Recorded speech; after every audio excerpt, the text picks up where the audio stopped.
These are the notes for AP Calculus on the topic of the first fundamental theorem of calculus revisited, initial plus change.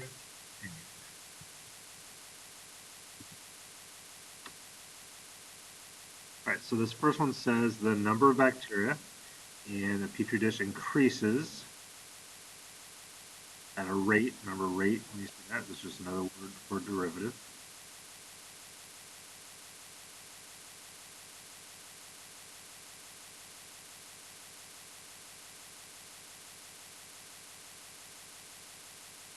So BFT is a derivative, and you can also tell it's a derivative because it's bacteria per hour. And then it says we've got 5,000 bacteria at time 0.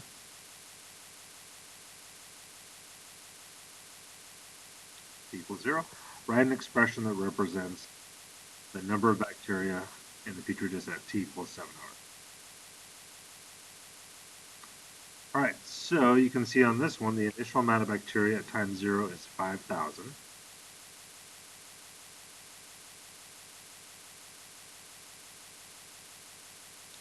And in this case, since it's increasing at this rate, it would be plus. If it just says increases at a rate, or if it doesn't specify, it says changes at a rate, then it's going to be initial plus change. The only time you put a minus here is if it specifically says it's decreasing at this rate, then it would be minus. So then the change part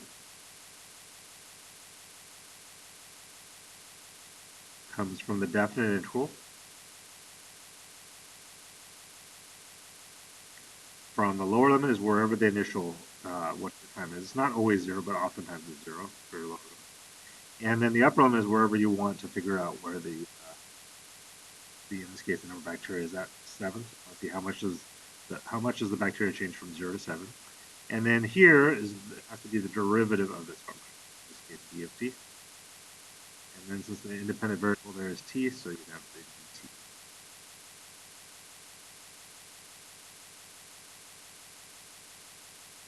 And notice this one just said write an expression that represents the number of bacteria. Because that's as far as we can go on this one, because we don't have the equation for BFTs to actually integrate it, or the graph of BFT either. So we can just write the expression for it. All right, let's take a look at the next one here. This one we do have a graph. So it says the rate, again, the rate of change, that means it's a derivative, at which ants arrive at a picnic is modeled by the function a, where a of t is measured in ants per minute. That's another clue that it's a derivative. It's whenever it's something per something, then you know it's a derivative. And t is measured in minutes.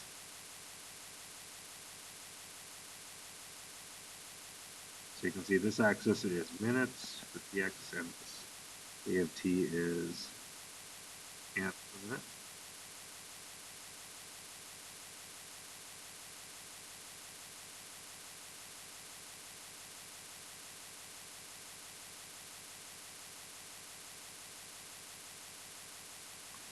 And it says the graph of A for 0 to 30 minutes is shown in the figure. On yours it's above, on mine I just put it to the side here so I have a little more room. And it says if there are 17 ants at the picnic at time 0,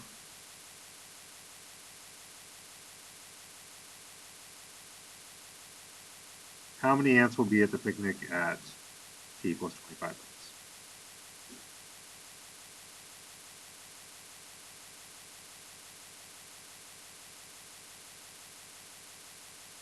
Okay. So here our initial amount of ants is 17.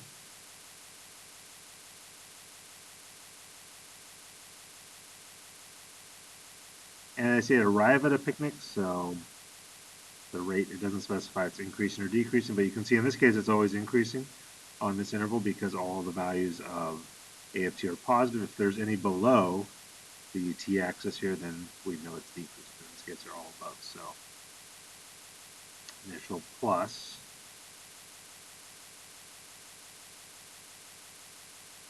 the change, again, comes from the integral from wherever your initial is at. In this case, again, it's at time 0. So that's our limit. So wherever we're trying to figure out, in this case, the amount of ants are at time 25, that becomes our upper limit. We want to know how much change. from 0 to 25, the amount of ants there. And the derivative of the amount of ants, in this case, it's represented by A of t, is what has to go in here.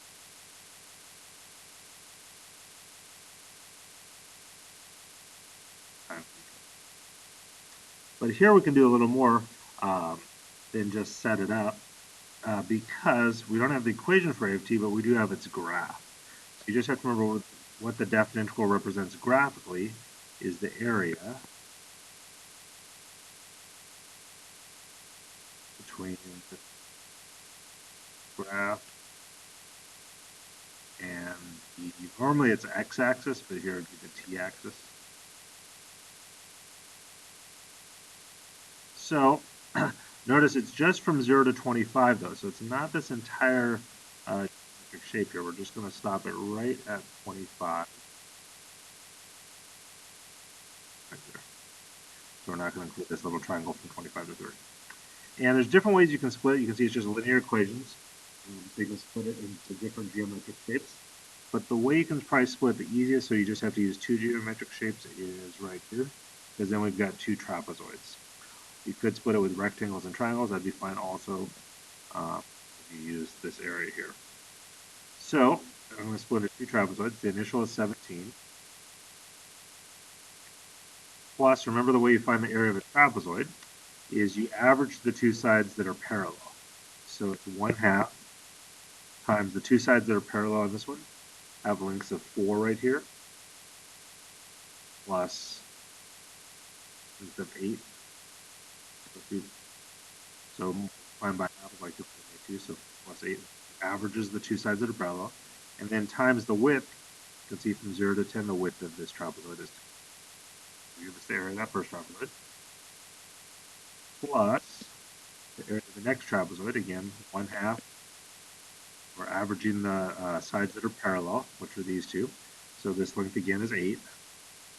Plus this trapezoid, it's now a length of 2, so 8 plus 2.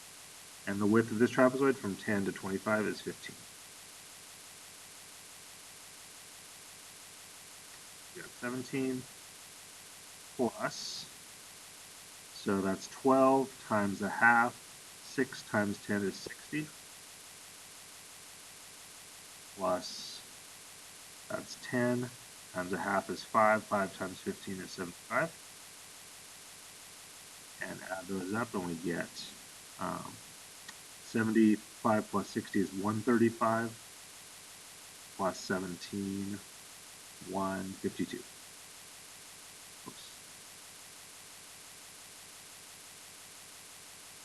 We got 152, and the units here are ants.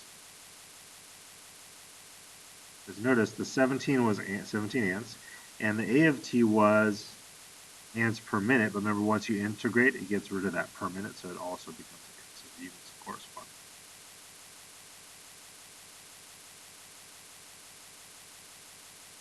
Alright, let's take a look at the next one here. On the next one it says, a ceramic sculpture is removed from a pottery kiln once the sculpture reaches a temperature of 700 degrees Celsius. The temperature of the sculpture then decreases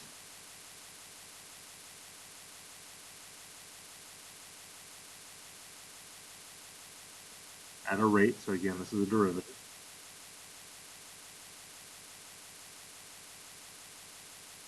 of P of t, which they give you. And notice again, you can see it's a derivative because the units are degrees Celsius per minute. Something for something. And what's the temperature of the sculpture 1 hour after the sculpture is removed from the kiln?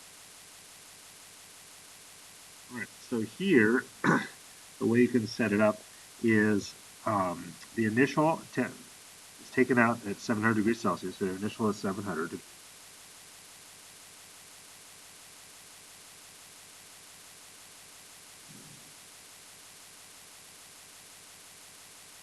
But then this one says it decreases at this rate, so instead of initial plus change, it's going to be initial minus the change. And the change comes from the integral.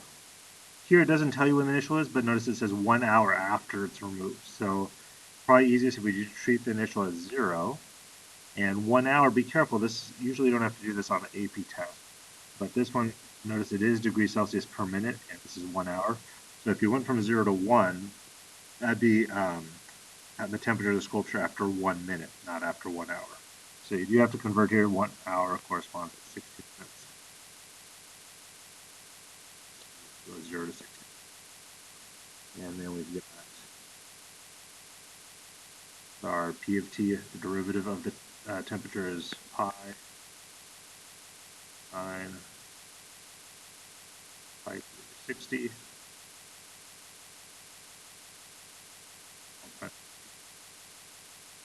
All right, so this we're going to do without a calculator, and here's where we can implement that shortcut for u substitution. Normally, if you didn't do the shortcut, you'd probably want to split this into 2 separate intervals, because this one would require u substitution, and the 4 is a simple one, would not. But since we're going to use the shortcut, since the derivative of pi over 60t, because if you set u equal to pi over 60t, if you write that way, the derivative u dt would just be pi over 60. So we can use that shortcut for u substitution, since the derivative is just a constant there. So there's no need to split up the integral because of that. If we don't, we can use the shortcut because of u.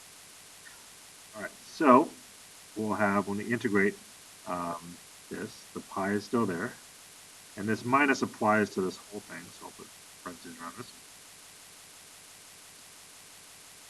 And then when you integrate this one, we'll leave the pi there. But then since the derivative, since we're going to use the shortcut on this one, the derivative would be pi over 60. You have to divide by pi over 60, which is the same as multiplying by the reciprocal, so it's 60 over pi. And then when you integrate sine, you get negative cosine.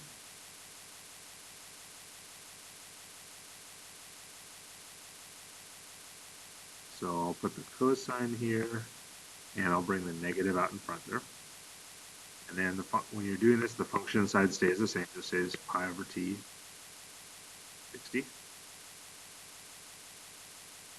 Remember, when you're integrating, if the antiderivative or integral starts with a c, you know that it's a negative.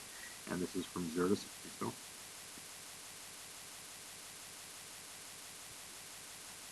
And then plus, when you integrate 4, actually we can do this as 1 integral. Sorry about that, we don't. Or actually on this one, though, since I pulled this outside of this one, I'm going to write this one in separate brackets. So we can see the whole thing evaluated there.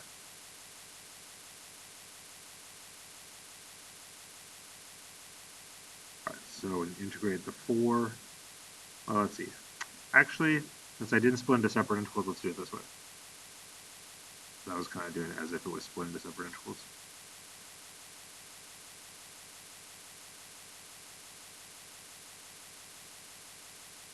We'll put the bracket right here instead of these parentheses here. That'll make it less complicated, I think.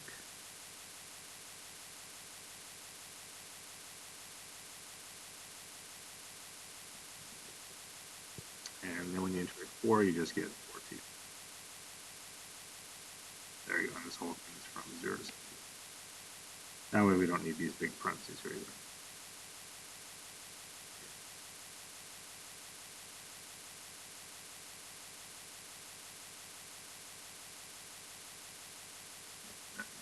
So, and so we can't pull this out of the integral because it doesn't apply to this 4 terms, because there's 2 terms here. But what we can do is reduce the pi there. Notice those cancel out right away. So we've got 700 minus, here's where you can put the big parentheses here. Then we would substitute in the upper limit first, right?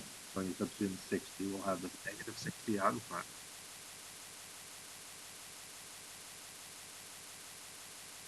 And then notice when you plug in 60 for t here, you get cosine, the 60's reduced out, so just cosine of pi.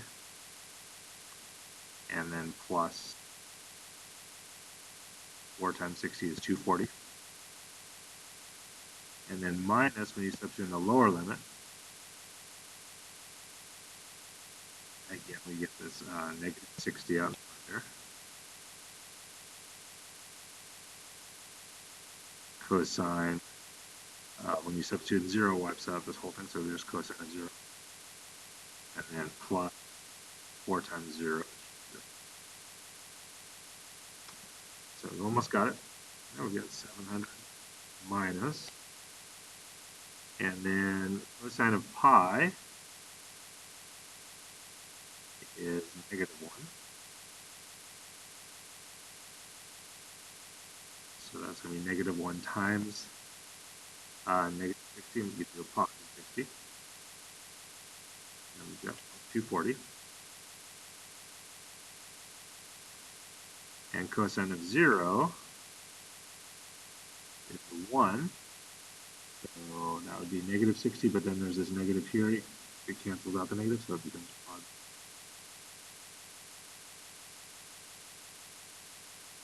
So the initial is 700, and the amount it decreases by, just figured out, is 360 if we add up the 60, 240, and 60.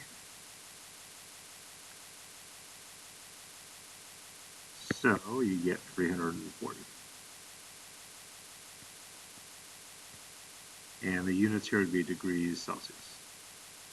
Remember, this was 700 degrees Celsius, and those degrees Celsius per minute was our rate, but when you integrate, it gets rid of the per minute. All right, let's take a look at one more that involves, it's a little bit different, and involves the graphing calculator. So we'll review how to do some of the things on the graphing calculator. The temperature outside of the house is given by F of T, where F of T is measured in degrees Fahrenheit. So notice here, it's not a derivative, it's just degrees Fahrenheit, just the temperature outside the house, and T is measured in hours.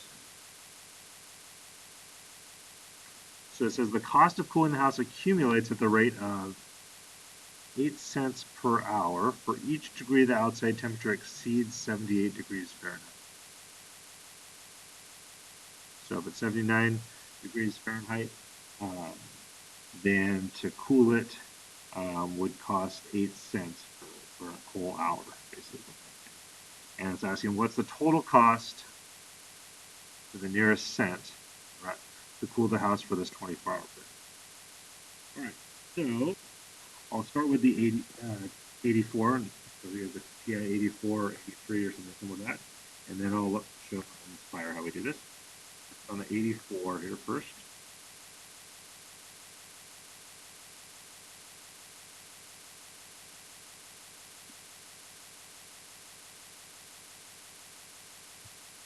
Okay. So first thing, y equals, and then we'll enter in 83 minus 15. And then this squared here, remember these, the whole cosine is squared. So you have to add open parentheses right here above the 8. And then you can put in cosine. And then pi is right here. If you go second pi, and then t, remember you're just going to type it in with x. So use the x, t, theta, n button for the variable. And then close parentheses on the cosine, and then we need another close parentheses, so then we can put square. And then before we graph it, remember this is our, it says this applies from 0 to 24 hours. So let's change our window size, because this is giving you your x minimum right here. 0, x maximum right here. So before we graph it, hit the window button right here. And then x minimum, put in 0, x maximum, 4. The y min and max we don't necessarily know. They're not going to tell you, but we just have to get clues from the function. If you look at this graph, it's that cosine with a negative 15. So the amplitude of this cosine would be 15. So it goes up 15, down 15, but then I got 83 added to that. So 53 plus, 15 plus 83 is 98. So let's make the y maximum 100. It won't get more than 100.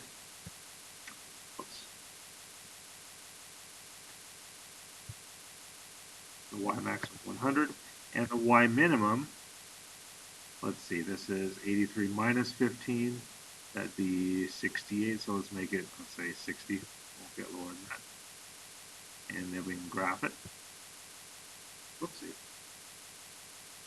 Everything went haywire here. Let me check here. I think I might have typed it in wrong. Oh, I forgot the divided by 24. Oops. Okay.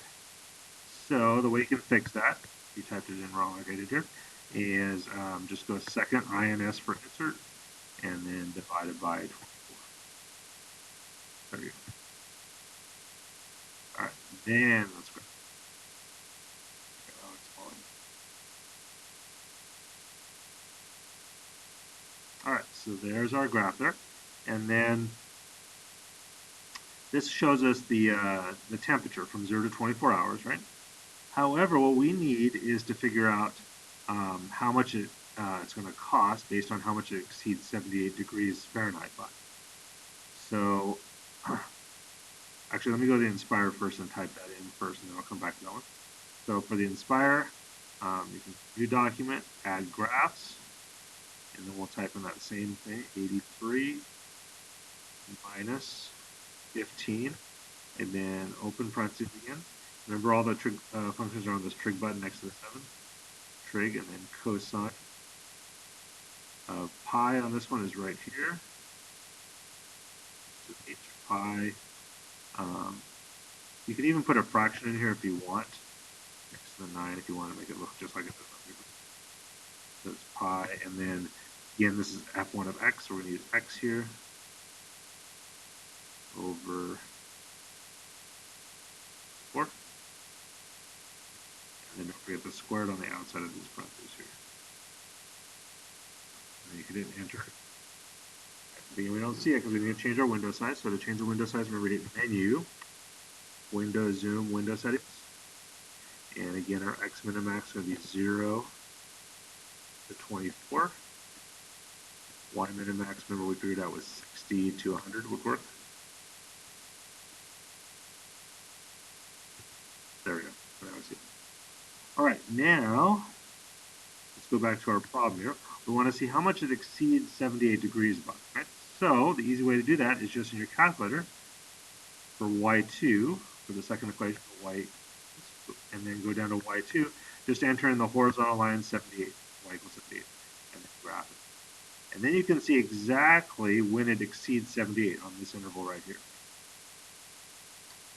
So then what you need to do, though, is to figure out when it's the air conditioning, in this case, starts working here, and when it stops working is to find the points of intersection of those 2 points, the t coordinates. So you go second, and then the calc button right here, and then number 5, intersect. And then first curve, just hit enter for y1. There's only 2 curves in here, so it knows which 2. And second curve, y2, hit enter again.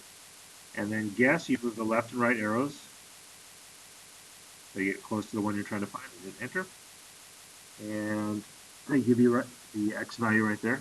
And write it down at least accurate to the thousandths place, so 7.298. So I'll call that A.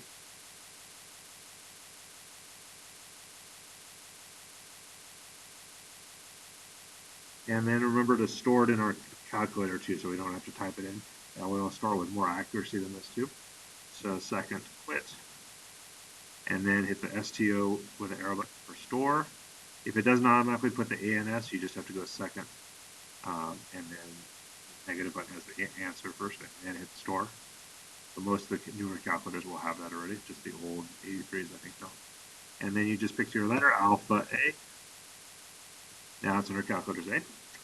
All right, let's do that same process to find the other point of intersection. So second calc, 5 intersect. First curve again, y1, second curve, y2, enter for both of those. Yes, you could move the cursor, but if you don't want to keep having to hit the right arrow here, the other way you can do is just type in a guess. So you know your window size is 0 to 24, so maybe guess, I don't know, what's that, 18? You can just type in 18, and then enter. And even though my guess was a little off there, the 16.702, that's close enough, it's going to find the one we want. So B is 16.702.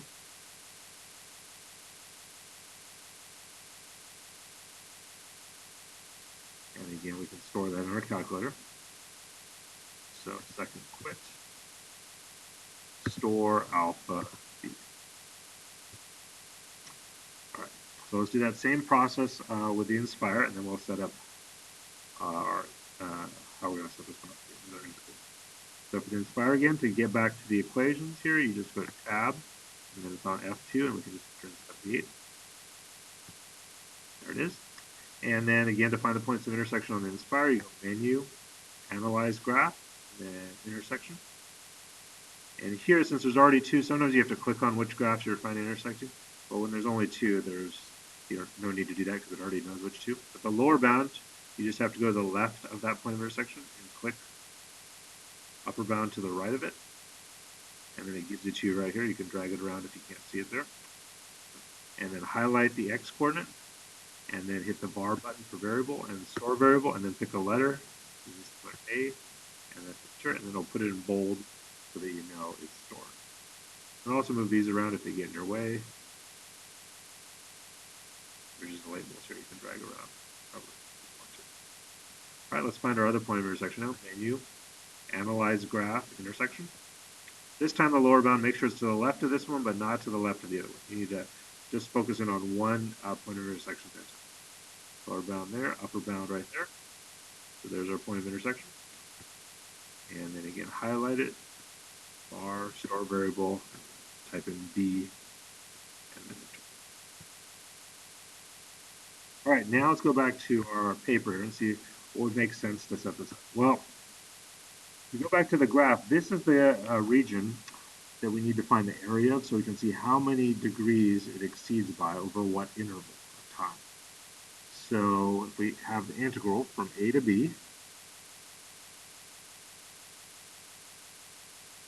but in order to get that area, it's not going to be just f of t, right? Remember, it's the top minus the bottom, so it's f of t minus 70. If you just do f of t, it's going to give you this whole area here all the way down to 0 degrees. It would be a lot more expensive if you're cooling it down to 0 degrees as opposed to cooling it to 78. So we would just have f of t minus 78.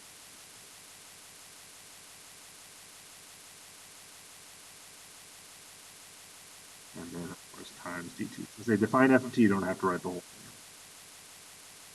But that's just going to give us the area, how many degrees above 78 it is over what time interval. But notice it says it's 8 cents per hour, so then you just take that and multiply it by 0.08 to get the cost. So let's go ahead and put this in both calculators. So for the 84 here, you just go second click out of the graph here if you're in the graph. And then first I'm going to put this 0.08, so don't forget about that. Times, and then to get the integral, I'm going to hit the math button and go down, or you type in number 9 for function integrate. And then f of t is our y1, so to access that you hit vars for variables, then hit the right arrow to get to y variables, and then choose number 1 function. There it is, there are all your functions are listed, so y1. And then minus, you could go y2 because that's 78, but it's probably easier to just type in 78. And then comma, your variable x, comma, your lower limit is alpha a, integral. We already have it stored in our calculator, so we can put that, and then upper limit, comma, alpha b. Again, already stored in our calculator. And it said round to the nearest cent, so that would be $2.44.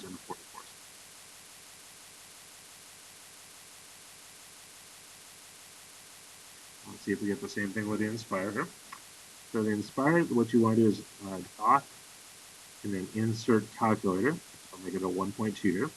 And again, we can start off with 0.08 times, and then where the depth integral here is right next to the 9. And you can see the depth integral symbol right here. Lower limit A, you can either use tab or the arrows.